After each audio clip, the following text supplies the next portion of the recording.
Welcome back to Pokemon Blue. So, I thought about something last night that I can't do leveling outside of episodes, because if I do, I might lose Pokemon, or I might even die entirely, and that would miss the point of a Nuzlocke run if you don't get to see that. So, yeah, back to leveling we go.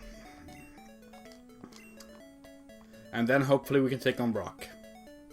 Just a few more levels.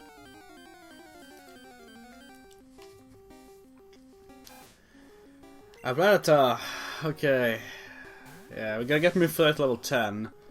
Then she evolves into a Butterfree.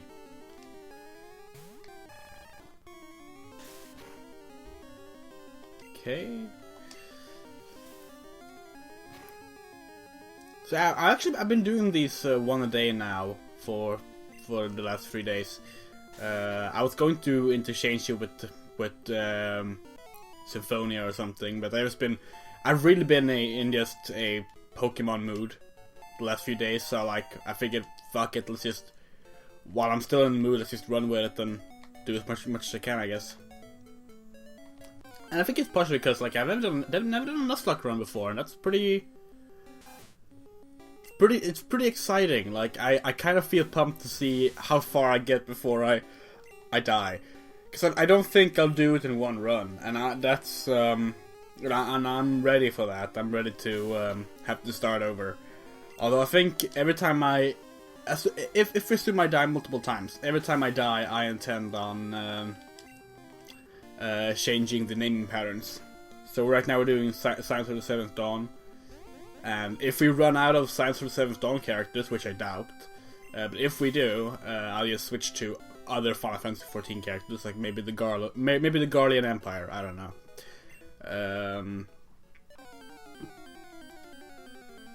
We will see.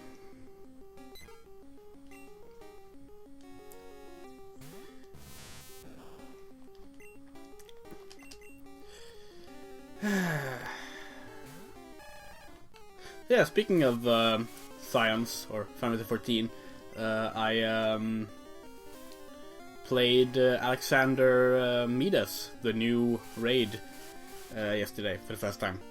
I've not beaten it yet. I didn't finish the 8th, the last part. I don't remember what it's called, but it's fun. It's very fun. I really like the way they've just worked around to get some new mechanics in there, there's some positioning, playing around with one of the bosses. There's one bit we have to turn into an ape, a gorilla to be exact, to punch away bombs, and that's fun. So yeah, it's been enjoyable.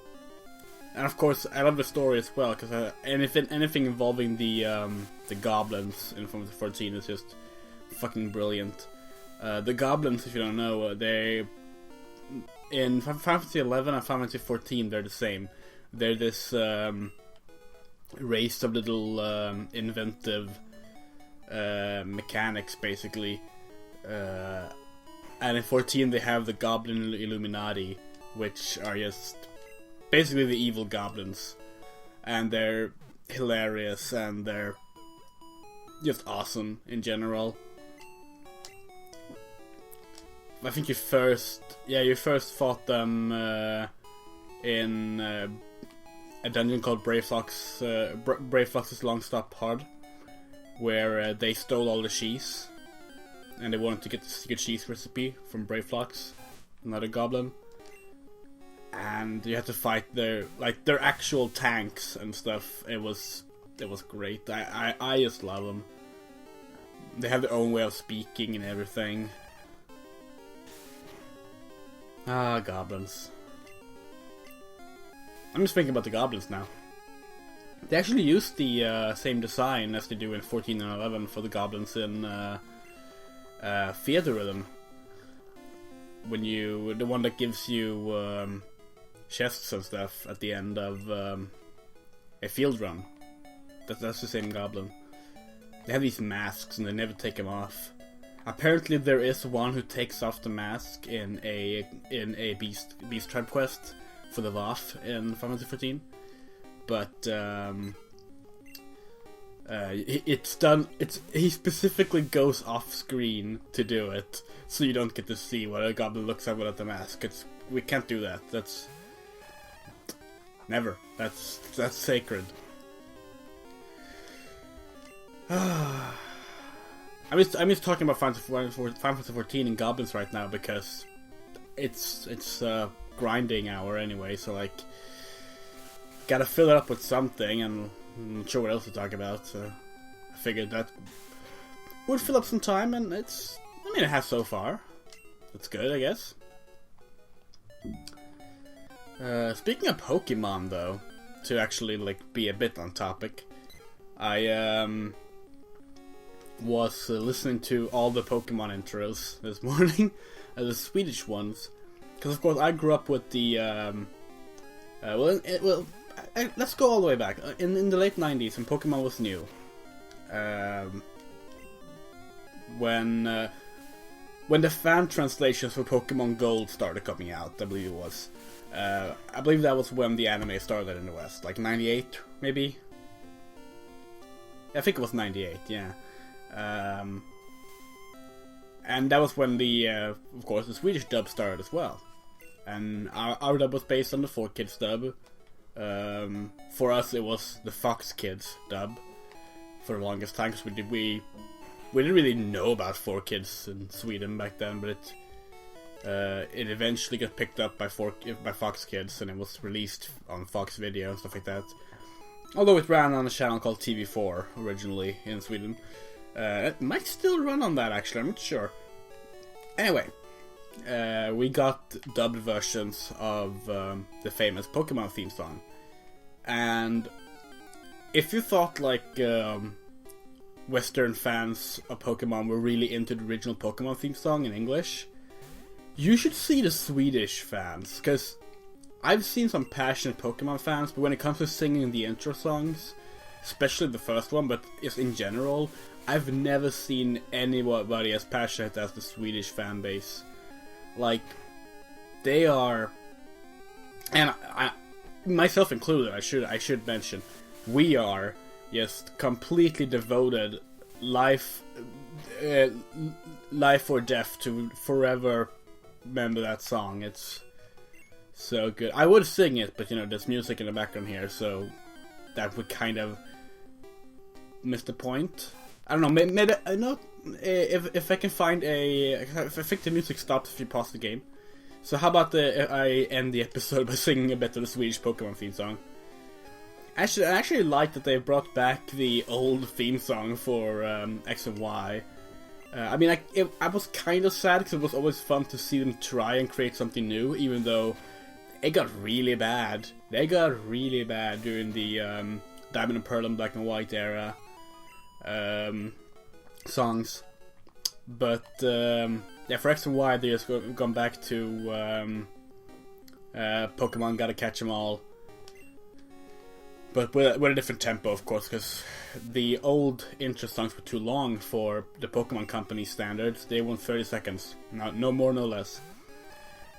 Unlike the anime, of course, the anime has a full 90-second intro. I actually watched part of the X and Y series when it premiered in Japanese. It was alright, but as with my main issue with the anime, which I like the anime, I would still be watching it if it wasn't for the fact that we really shouldn't be following Ash or Satoshi if you watch in Japanese anymore. There's really no fucking point to it. Like, he's not interesting enough, and they keep trying to redo the hero's journey and like the whole rise to the top thing with Ash over and over. And it's like, no, we've been following him for 18 years. It's like, I really don't care about Ash anymore.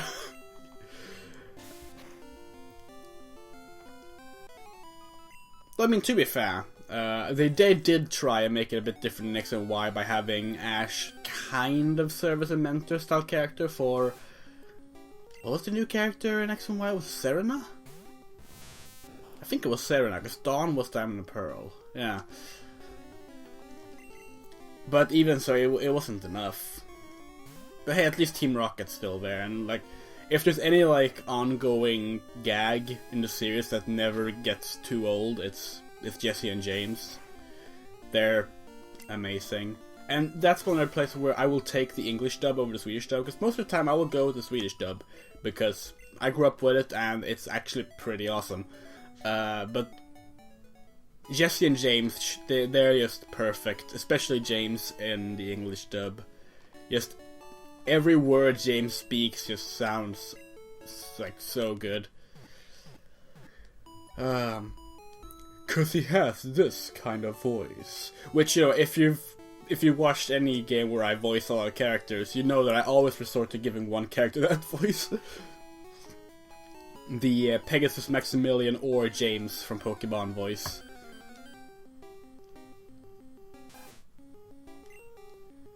Alright. We're level 8? I've been talking nonsense for like 11 minutes and we're only level 8? God damn it. Well, yeah, maybe we should be actually doing this in Viridian Forest instead. I think I said that last episode. Let's do that after this fight though. Let's go down to Viridian Forest and train there. I hope we can buy potions at the mart before we enter the gym, in case things go south.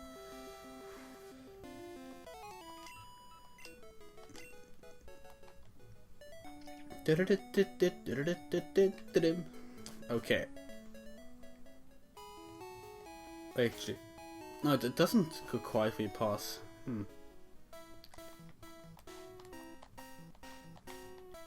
The Viridian Forest music always was very tense. It's good.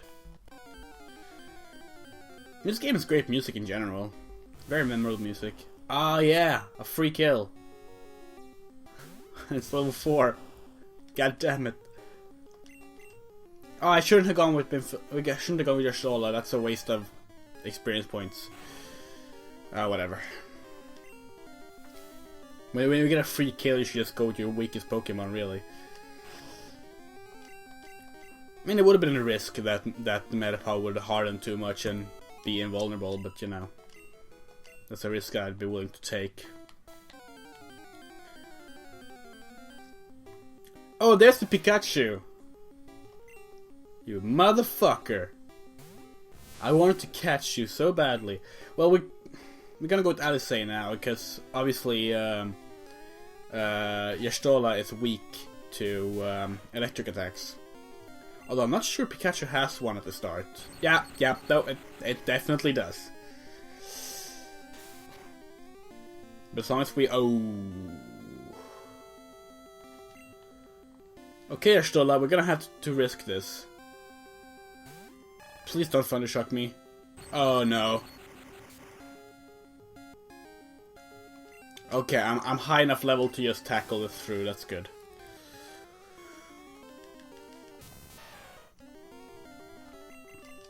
Damn it, I really wanted that Pikachu. I don't think you can catch it anywhere else either. Maybe the power plant? I don't think so. But yeah, I told you there was Pikachu in Viridian Forest. See? I do remember things.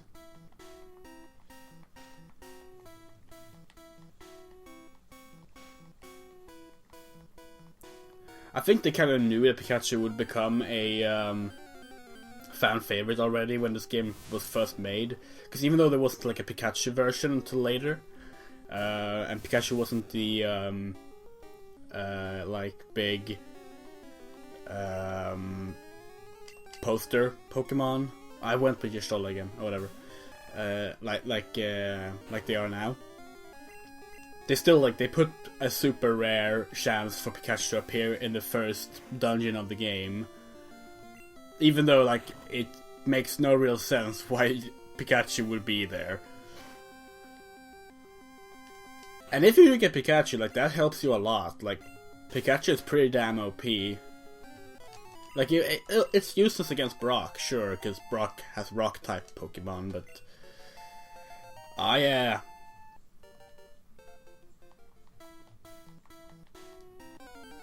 Oh, maybe we should have leveled up before we went for another round. Ah, shit, it's Weedle! Oh, it's level 3 Weedle. Oh well, fuck it. Yeah, Papa Lima. You can take care of this. It's just a Weedle. Don't get poisoned, Papa Lima. Good.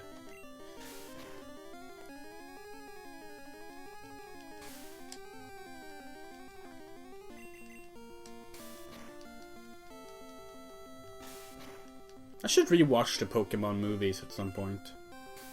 I really like the first, second, and fourth ones.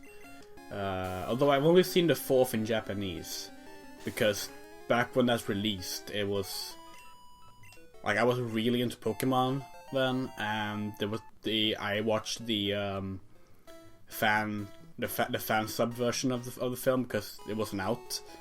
I mean, hell, I think had 3 even released at that point? I think maybe 3 had just released in the West or something. Maybe it wasn't even out yet. I don't like 3. I think 3 is really bad. It has some cool scenes to it, and I mean the intro song is superb, and Johto is a cool area or region. But the third film was just a bunch of nonsense. Like, nothing works in that film. I even as a kid, I saw it in the cinemas, you know, and like I just thought like, wow, that film had so many problems. I saw the second and third films in the cinema, and I really liked the second one, but yeah. Potions. You can buy 1. Oh yeah, we need to fight more trainers. We don't get any, otherwise we won't get any Pokédollars. I've been avoiding them out of fear of dying. We could walk back through Viridian Forest, but I'm not sure we would survive back and forth. We can at least fight the guy down here. Get some Pokédollars from that.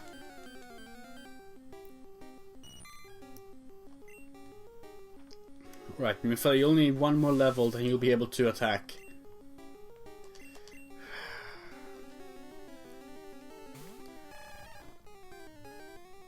And then I'm gonna switch out Minfair to someone else.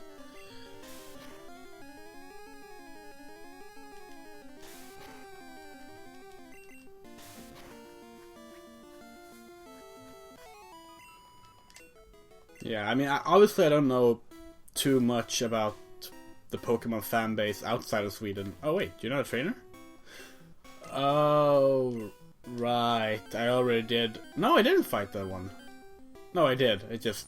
that was... okay.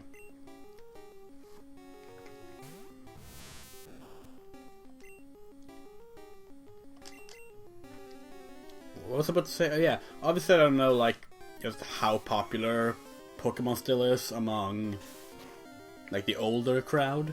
I know kids still love it, obviously, because otherwise they wouldn't still be making them.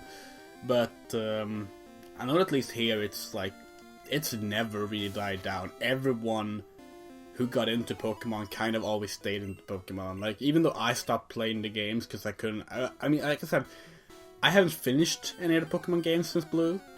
Maybe Silver? I don't think so, though. But I've still bought every generation. Like, I still have a bunch of Pokemon stuff. I have a bunch of figures, actually. Like small, tiny trading game board fight figure things they made. So yeah, I don't know if it's like that in other places. They're like when we have conventions, like there's always specific like Pokemon. Sometimes we have specific Pokemon rooms, which is just a booth full of Pokemon stuff. Like they'll have like Pokemon Stadium tournaments or whatever, and it's great. And I guess I kind of like that. I know that there was a lot of backlash against Pokemon when it first arrived from parents and such, saying that it was... well, first of all, I was teaching children violence against animals, which... I mean, it's not teaching us that, but I could at least see where that lie came from. But there's also the whole thing about catching them all and collecting, that was like causing obsession or something, and... I don't know. I never saw anyone who, like, I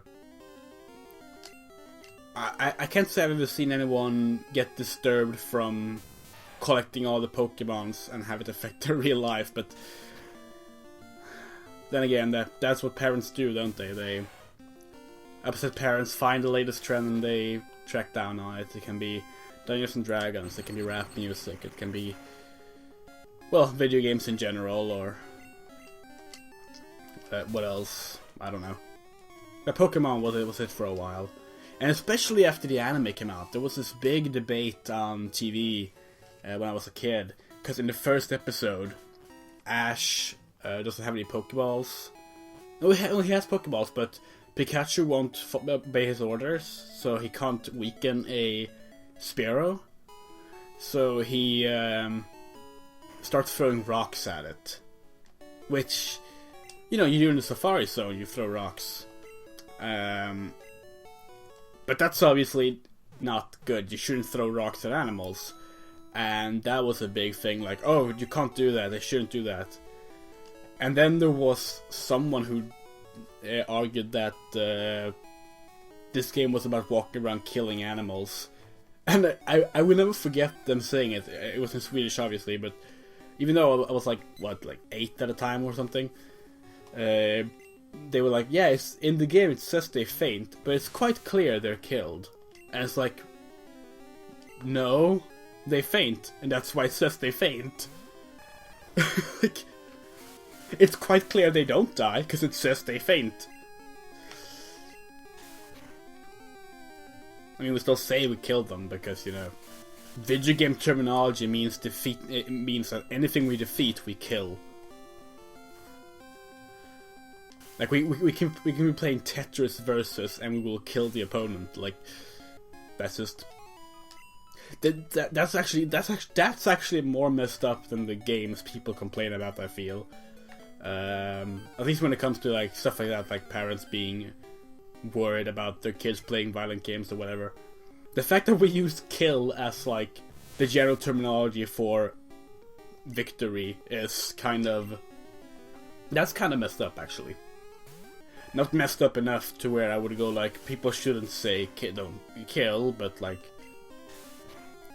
makes you think a little at least. Man, we've almost been grinding for half an hour now. We're at 20 minutes. That's good. We're still not level 10 though. I wanted to beat Brock this episode. That's not gonna happen. We might beat the first trainer in his gym though, and that's something. I think this is when we level up in Philia, so that's good. But you know, better safe than sorry. No matter what Aha claims. That was a reference to the lyrics from Take On Me by Aha, in which the singer, whose name escapes me now for some reason, Norwegian guy, I should know his name, but yeah, states that it's no better to be safe than sorry, which isn't true. That's actually, the lyrics in that song doesn't make much sense, but that's a whole nother topic. I like Aha though. I don't know, are they still making music? The last album I listened to was Lifelines, and that was a really good album. And hell, that was like, what, 2003 maybe?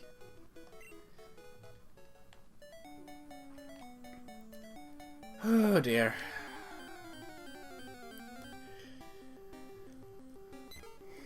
They have songs like Forever Not Yours, Lifelines, like you mentioned. What else was on that album? Dragonfly was on that album, yeah, Dragonfly was good. I mean, most people have probably only heard Take On Me, yeah, or maybe Living Daylights if they're into James Bond. Speaking of which, congrats to Sam Smith for winning the Academy Award for Best Movie Theme Song for Writings on the Wall for Spectre. I know people aren't fond of that song, I like it, but more importantly, I'm just happy that an openly gay man won an award. I didn't watch the Academy Awards because I boycotted them basically this year, because of the whole overly whiteness and other things as well. I don't want to get too much into the transphobia of the Academy, but and Hollywood in general, but that's one of the reasons. But of course I saw the tweets, and I followed it via tweets. And I was kind of happy to see that. But yeah, Living Daylights, that was by a-ha, and that was a good song. Possibly the best James Bond theme song, actually. It's pretty damn good. That's a shame, because a-ha is a good band. I think their best song is probably The Sun Always Shines on TV, which was their second single after Take On Me, I think. No, it was the first single after Take On Me. Yeah. So, that one's good. Great video too. Very, very, very like spooky video in a non-narrative sense. It's just like it's mostly just the band playing music, but it's like the way it's shot and where they're playing the music. It makes it really interesting and a bit haunting. I just say just watch it. Even though people hate the start of the video because I'm not gonna spoil it, but it follows on from the ending of the Take On Me video. Yeah, I love The Sun Always Shines on TV. That's a good song. Even though, once again, the lyrics do definitely not always make sense. But it's basically about how, in fiction, we tend to make things look brighter and prettier than they are. At least that's how I took the lyrics. I guess I've never actually looked up if that's like the official reading of them, but it made sense to me. Man, I've been struggling to just keep talking about stuff because I was like, okay, well, it's going to be a grind session. They're going to have to like have topics just be able to bring up and talk about to fill up time. And I figured, well, okay, I can talk about fantasy, I can talk about Pokémon theme songs, that should fill up enough time. But now we're almost at 30 minutes and we still don't have our fucking Butterfree.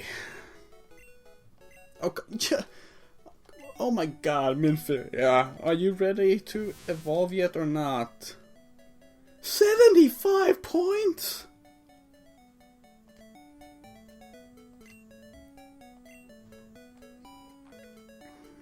We're going back down. It's the only way. We're getting more XP down here anyway. And the thing is, we're probably high enough level to take out Brock's trainers, but I don't want to risk it, because like, what if I lose one? Then I won't be able to get a Pokemon until the next area, which is after Brock, so... yeah.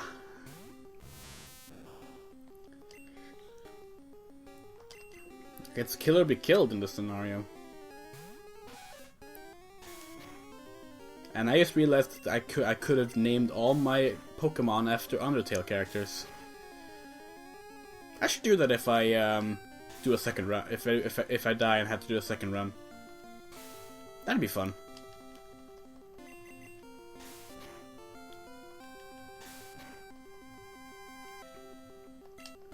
I mean, to be fair, this would go much faster if just Metapod could attack, because then I could just, you know, take all the experience points for Minfilia instead of half divided like that. But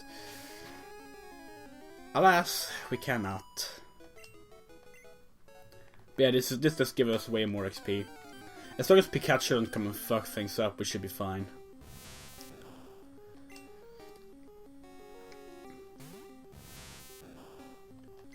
Okay, Papa Limo.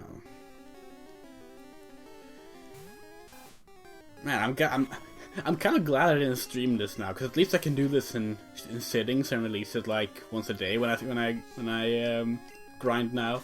But if I had to like sit and grind for like 80 minutes and people just had to watch, that'd be really, really hard for me to do. I mean, I guess it's the same to those watching in the end. Like, apart from like there not being a chat, obviously, but like, for me it's easier at least. Man, I'm kind of hoping I'm actually over-leveling myself right now, so I don't have to stop and level as much later, but I'm not gonna be too positive about that, because this game has a lot of grinding. I mean, it's specifically about racing monsters, so like, it's all about the grind, really. But you know, we will see. A Caterpie, huh? Yeah, I could probably give that to Papalymo. Also, I said we were gonna get a... If we got a Nidoran male, we would name it Afinod. I just realized, I don't know if you can get Nidoran in another area. So maybe we can't.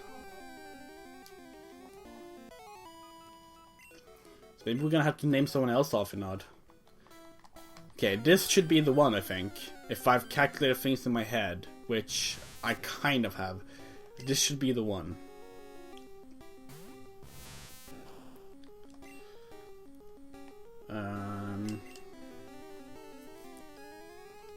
Let's hope it's the one. Kinda bugs me that we won't be able to get Papalymo to evolve, because you have to trade Rattata to evolve it. I think that's how you do it. I mean, I've not played this game in a while, so I might be wrong, but I'm pretty sure that's how. Yeah, because isn't that how they do it in the anime too?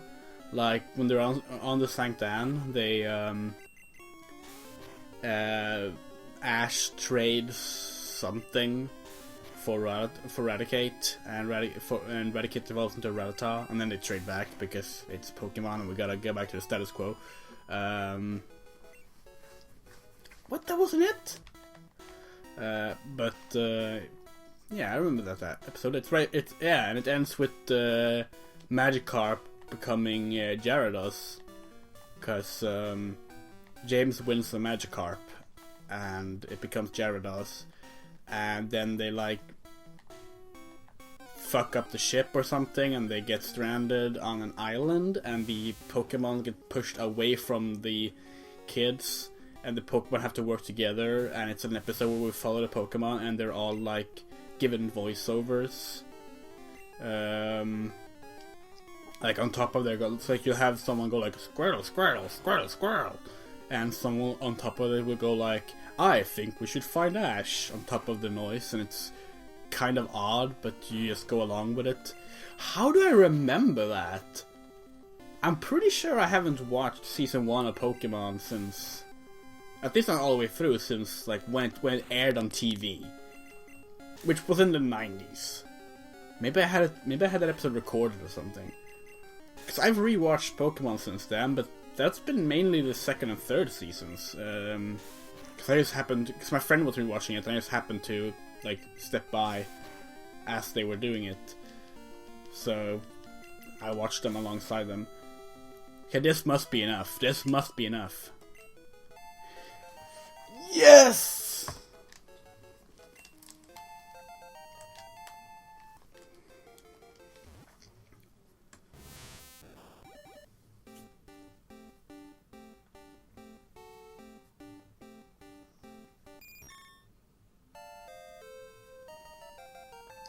Oh, Butterfree, or as I shall call you, Word of the Mother. Nah, I'm just gonna call you Minfilia.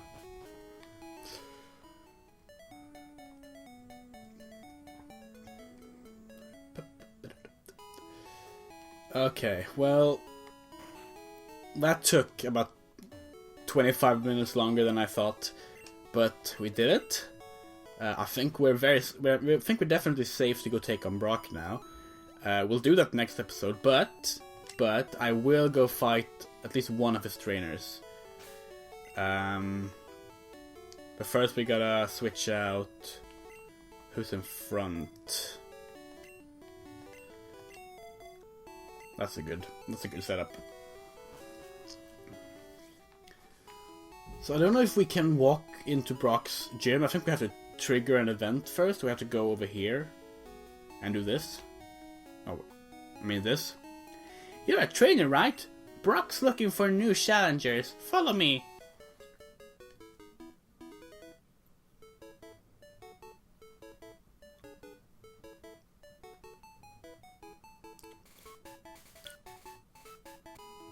If you have the right stuff, go take on Brock.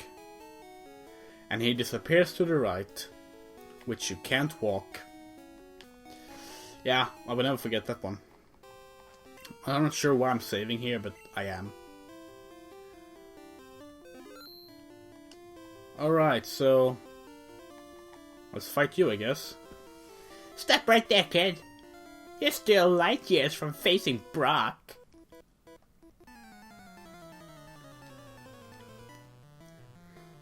Okay. Junior trainer male wants to fight.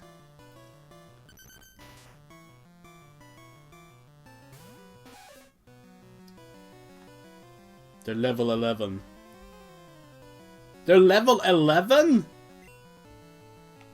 Oh, we're screwed.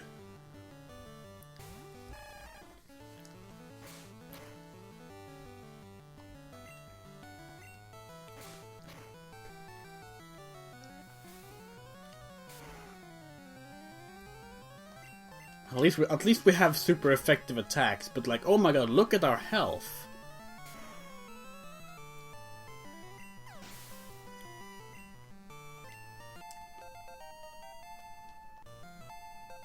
Well, that's good.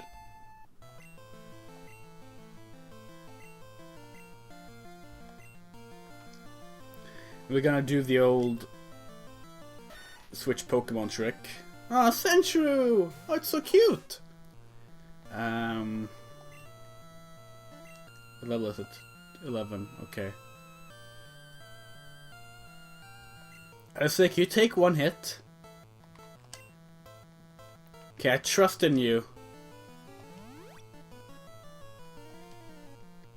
Just need to survive one hit.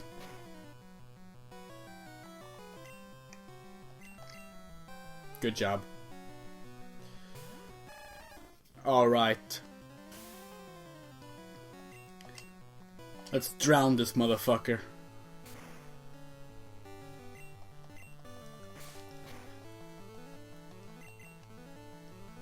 Shit!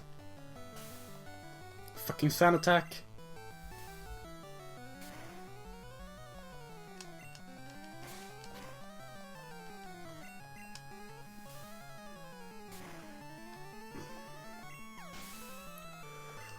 Whew.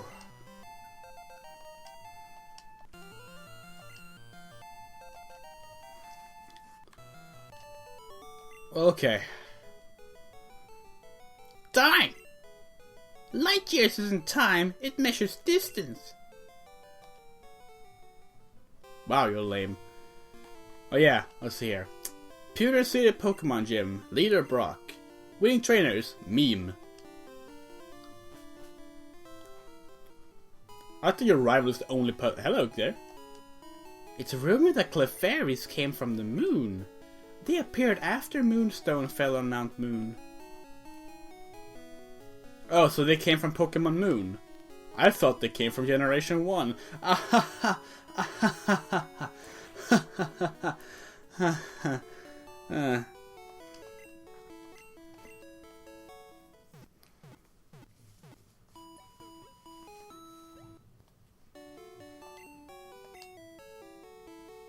I guess I promised I would sing the Pokemon theme song in Swedish.